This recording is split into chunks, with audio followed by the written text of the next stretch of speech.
അങ്ങനെ ഉടമ്പടി എടുത്തു. അത് എൻ്റെ മെയിൻ നിയോഗം ഇതുപോലെ ഓസ്ട്രേലിയയിൽ മൂവ് ചെയ്യണമെന്ന് തന്നെയായിരുന്നു. ഫാമിലി ആയിട്ട് എനിക്ക് 3 കുഞ്ഞുങ്ങളാണ് ഉള്ളത്. അപ്പം അവരെ വിട്ടിട്ട് മാറി നിൽക്കാനുള്ള ഓപ്ഷൻ എനിക്കില്ലായിരുന്നു.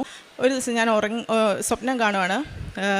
ഈ ഈശോയുടെ ക്രൂശിത രൂപത്തിന് മുമ്പായിട്ട് ബാക്ക്ഗ്രൗണ്ടിൽ 33 എന്ന് കേൾക്കുന്നു, 33 കേൾക്കുന്നു. അപ്പം ഞാനിങ്ങനെ വിചാരിച്ചു, ഇങ്ങനെ സാക്ഷ്യങ്ങളിലൊക്കെ ഉണ്ടല്ലോ ഇങ്ങനെ 33 ഡേയ്സിനകം എന്തെങ്കിലും ഒരു പോസിറ്റീവായിട്ട് എന്തെങ്കിലും കാണും.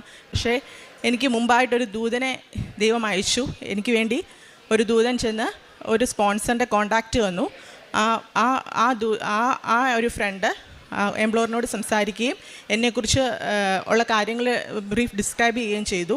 പക്ഷേ എൻ്റെ എംപ്ലോയർ ഒരിക്കലും ഒരു മലയാളിയെ എടുക്കാൻ പുള്ളിക്ക് താല്പര്യമില്ലായിരുന്നു. അപ്പോൾ വീണ്ടും ഞാൻ സ്വപ്നം കാണുവാണ്, നമ്മുടെ അച്ഛനൊക്കെ സ്വപ്നം കാണുവാണ്, ജോസഫിൻ്റെ സ്വപ്നം കാണുവാണ്. അച്ഛൻ പറയുകയാണ്, മോളെ എന്തെങ്കിലും വിഷമമുണ്ടെങ്കിൽ നിൻ്റെ നാവിൽ മാതാവിൻ്റെ ഒരു തുള്ളി തേൻ മതി, ആരൊക്കെ നിന്നെ വിഷമിച്ചാലും അത് മധുരമാക്കി മാറ്റി തരുമെന്ന് പറഞ്ഞു. അതിൻ്റെ ഫലമായി ഞാൻ എന്നും എൻ്റെ എംപ്ലോയർക്ക് വേണ്ടിയും എനിക്കും വേണ്ടി ഞാൻ എന്നും തേൻ നാവിലെടുക്കുമായിരുന്നു. അങ്ങനെ ഒരു ദിവസം രാവിലെ 5:30 പ്രതിഷീകരണ പ്രാർത്ഥന കഴിഞ്ഞപ്പോൾ എനിക്ക് സെയിം എംപ്ലോയർ എന്നെ വിളിക്കുകയാണ്. ഞാൻ എൻ്റെ പ്രൊഫൈൽ നോക്കി, I am interested in your profile എന്ന് പറഞ്ഞു. അത് കഴിഞ്ഞ് പിന്നെ ഓഫർ ലെറ്റർ പെട്ടെന്ന് തന്നെ കിട്ടി. ഓഫർ ലെറ്റർ കിട്ടുന്നതിന് മുമ്പ് ഒരു ഇൻ്റർവ്യൂ ഷെഡ്യൂൾ ചെയ്യാമെന്ന് പറഞ്ഞു. പക്ഷേ ഞാൻ യു എയിൽ വർക്ക് ചെയ്തുകൊണ്ടിരിക്കുകയാണല്ലോ, അപ്പം നൈറ്റ് ഡ്യൂട്ടി ആയിരുന്നു. ഒരു 12 o'clock ആയപ്പോൾ ഡ്യൂട്ടി കഴിഞ്ഞ് വീട്ടിലെത്തിയപ്പോൾ ഒരു 12:30 ആയപ്പം 1 മണിയായപ്പം എംപ്ലോയർ വിളിക്കുക. ഓസ്ട്രേലിയയിലെ ടൈമിലപ്പം മോർണിംഗാണ്.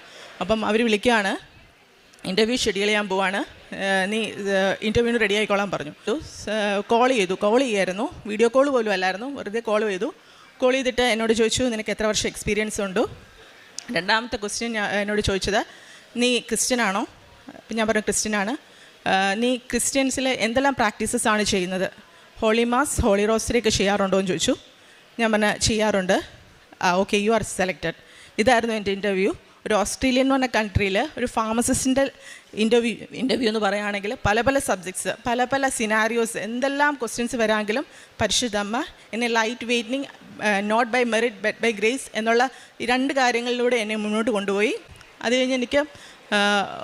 കഴിഞ്ഞിട്ട് പെട്ടെന്ന് തന്നെ വിസ പ്രോസസ്സിങ്ങിൽ വിട്ടു. വിസ പ്രോസസ്സിങ്ങിൽ ദൈവം അനുഗ്രഹിച്ചെല്ലാം ഓക്കെ ആയിട്ട് December 17 7 എന്നുള്ള അമ്മയുടെ അടയാളത്തിൻ്റെ നമ്പറായിട്ട് എനിക്ക് വിസ ഗ്രാൻഡായിട്ട് കിട്ടി. അങ്ങനെ ഫാമിലിയായിട്ട് എല്ലാവർക്കും വിസ ഗ്രാൻഡായി. അങ്ങനെ ഞങ്ങൾ അടുത്ത മാസത്തേനും പോകാൻ വേണ്ടിയിട്ടാണ്. ഞാനത് അൾത്താരയെ വന്ന് സാക്ഷ്യപ്പെടുത്തിയിട്ട് മാത്രമേ എൻ്റെ റിലേറ്റീവ്സിനോട് പറയത്തുള്ളൂ എന്ന് ഞാൻ മാതാവിനോട് പറഞ്ഞിട്ടുണ്ടായിരുന്നു.